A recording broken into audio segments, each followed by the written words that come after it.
ఒక వ్యక్తికి 60 సంవత్సరాల వయసు వచ్చినా అతను ఇంకా వ్యాపారం చేస్తూనే ఉన్నాడు. తన కొడుకు మరియు కోడలు మరియు ఈ ముసలాయన ఈ ముగ్గురు కలిసి జీవితం గడిపేవారు. ఒకరోజు ఆ వ్యాపారి భోజనం చేస్తూ తన కోడల్ని కొంచెం పెరుగు ఉంటే వెయ్యమ్మా అని అడుగుతాడు. అప్పుడు కోడలు అయ్యో మామయ్య పెరుగు లేదండి అంటుంది.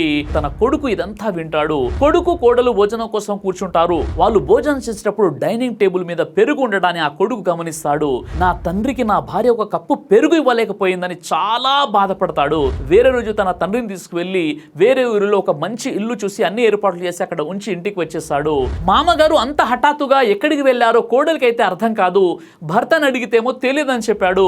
అంతలోనే ఏదో పని మీద గుమస్తా ఇంటికి వస్తే ఆ గుమస్తాని మా మామగారు ఎక్కడికి పోయారని అడుగుతుంది. అమ్మా మీ మామగారు పెళ్లి చేసుకోబోతున్నారని, ఆమె వచ్చి మొత్తం వ్యాపారం చూసుకుంటుందని, ఆమెను ఈ ఇంట్లోనే పెట్టి మిమ్మల్ని వేరే అద్దె ఇంట్లోకి మార్చబోతున్నాడు నేను విన్నాను అంటాడు. కోడలు మామగారి దగ్గరికి వెళ్ళి క్షమాపణ కోరుకొని ఇక నుండి తండ్రిలా చూసుకుంటానని ఇంటికి తీసుకొస్తుంది. అప్పుడు కొడుకు ఇంటికి వచ్చి నాన్నగారు మీ కోడలికి బుద్ధి రావాలి, నేనే ఈ నాటకం ఆడానని అంటారు.